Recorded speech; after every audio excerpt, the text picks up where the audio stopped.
don't need anyone to empower you. You don't need anyone to do anything different for you because you're a woman, because you're good to go. You can behave just like a man does.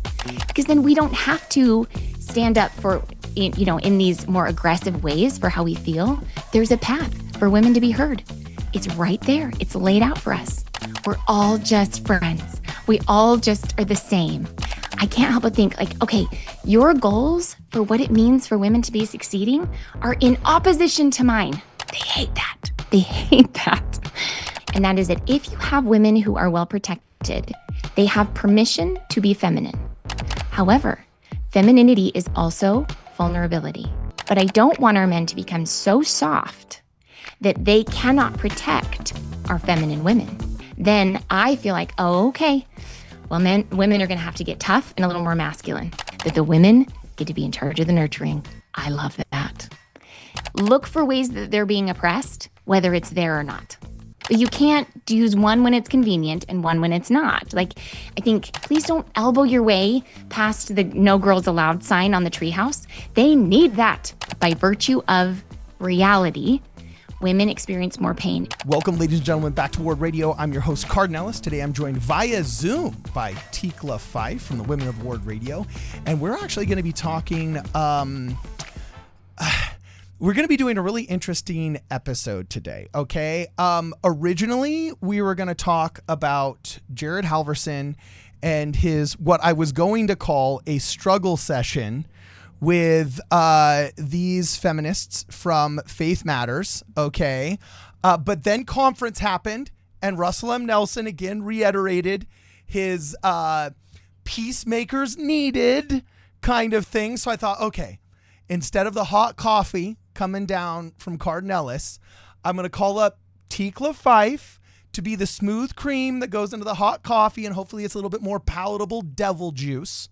No, I'm just kidding. I've totally just absolutely played into every negative stereotype right there about Mormons and coffee. But anyway, we decided we're going to analyze instead of debunk, refute, and Donkey Kong smash this video. We're going to analyze. Because I think there's some really interesting things to talk about here. I think it doesn't have to be just like a smackdown. I think this is interesting culturally. Okay. For Latter-day Saints. And so instead of just going head to head and being combative, I decided I'm going to channel my inner Tom Hanks. Okay. I don't know if you ever saw the SNL of Black Jeopardy, but we're going to teach people that this is how they get you. They're not bad people. They're just misled. And this is how they get you. This is how the secularist feminism gets you. This is how it hooks you. And these are the crocodiles these are the crocodile ideas that Boyd K. Packer was talking about that one talk. This is how they get you. So we're going to do a little bit of... Oh, okay then. Duh. What is? I don't think so. That's how they get you. Yeah. We're going to do some that's how they get you and train you how to avoid some of these spiritual crocodile secular feminist ideas. All right. I can get behind that. Okay. Oh, but before we get started, I do want to make sure that I give us a shout out for the people that have been purchasing us goods off of our Amazon wish list. This one is another one from Brother Smith that has a limerick attached. If you guys want to hear said limerick, please make sure that you stay till the end of the video and we're going to share it with you.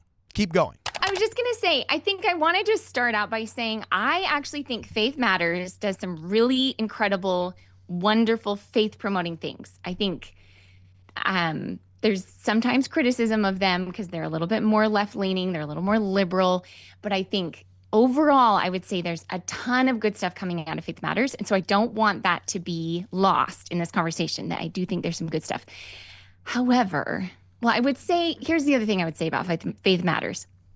They actually had an event that was at a place called The Compass. And I thought that's really fitting because I think Faith Matters is like the compass, right? They're like widening out the boundaries and they're trying to bring everyone in. And there's something really important about that. But I'm really glad that they're presided over by the square, or kind of there's two commandments, love God and love your neighbor. And I'm really glad we have both. So it's kind of one of those things where sometimes in order to correct something, you have to overcorrect. And I think sometimes WardRadio gets accused of doing the same thing, of kind of overcorrecting on some things, and has to be kind of like brought back to the middle. So I think labor camps are a moderate position. No, I'm just like I said, sometimes we overcorrect. Okay, all right. So anyway, one of the places where I think that there's an overcorrection and where Faith Matters often loses me completely, and I have to say I feel like they lose the plot a little bit, is when it comes to women in the church. And I think that this interview with Jared Halverson was actually really kind of like a demonstrative of the rot that secular feminism has put inside of the Church of Jesus Christ of Latter-day Saints.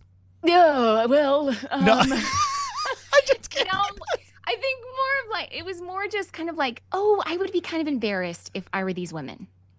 Because it was kind of like, here he was trying to get real, like, actionable things to do. And it was clear that all they had was conversation and talking about pain. And I think there's a place for that. But it also kind of illustrated the lack of direction or the lack of actionable items that could be given. Anyway, I'm being a little bit obtuse here. So to get right into it a little bit, I think one of the most frustrating parts of listening to this conversation for me was, so they're talking about how we need to listen to women's pain. So listen to women, listen. I mean, that's the title of the video, is Listen to Women. And then when Jared came in with an idea of how to listen to women, here's what it was. They were describing how it's actually hard as a woman to share something vulnerable, especially when there's men involved. And then he has the audacity to say, how do we coax this inspiration or these feelings or this love out of these women? And they came after him and they said, well, isn't it a little condescending that you said you need to coax this out of women? To which I just kind of rolled my eyes and went, you're the one who just said that women need to have these things coaxed out of them. And now when he says, so how do we do that? You say, well, how misogynistic of you to think that we need to have these things coaxed out of us. And I feel like, okay, you can't have it both ways.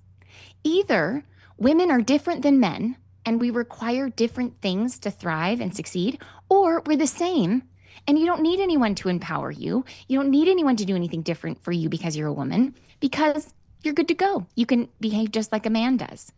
And so I think when it's convenient to say women are just like men and they don't need any special treatment, then they use that kind of trope. And when they want to like get away with something, not having to do something, it's this other. And here's what's so hard is we are both. Sometimes we're invincible and sometimes we're vulnerable. And I think that the church has the perfect structure to give women a voice. And that is, get this, you have a women's only space where there's just women and we're safe and we can share our hearts and we're here for each other. And then you have a representative from those women who knows their hearts deeper than most because she ministers to each of them and has a team of women ministering to them. She then goes to the Word Council with the men and the other women on that council and presents the hearts of the women to be heard in council with the decision-making process. That is ideal. It's so good for women because then we don't have to stand up for, in these more aggressive ways for how we feel. There's a path for women to be heard. It's right there. It's laid out for us. And when it comes to callings, in which callings are male and female, I think we see that the callings that need to be consistent, that need to always be able to be depended on, are filled by men, and they're very administrative and ministerial. And then we have the jobs that are kind of like when you're in the right season for it, you raise up for it, or you are able to put yourself in that position, and they're more ministering with a touch of administration. And those are the ones that are for our women. And so when we do that, we actually maximize the opportunity for men and women to do what they're best at. And I can hear the women who are a little bit more masculine. I can hear them saying, but I can do the consistent stuff. I can do that too, just like a man can. And what I would say to them is, please don't sacrifice the well-being of all different kinds of women for your own best interest. Because we can use your consistency in our all-women space. We really need it. But if you volunteer all women for an assignment and a duty, this is now a duty that you're putting on all women. If you do that, you're putting that on every single kind of woman, not just women who are like you. And so please bring your gifts to the all-women space and to the callings that do preside over men and women, instead of volunteering us for more, because women already have enough burdens. And I feel like I talk about this ad nauseum on WardRadio. We are already burdened by nature. We're already burdened. We already have so many people who depend on us. We don't need more. And so don't sign us all up for that when we actually thrive best with maximal choice. I was asking.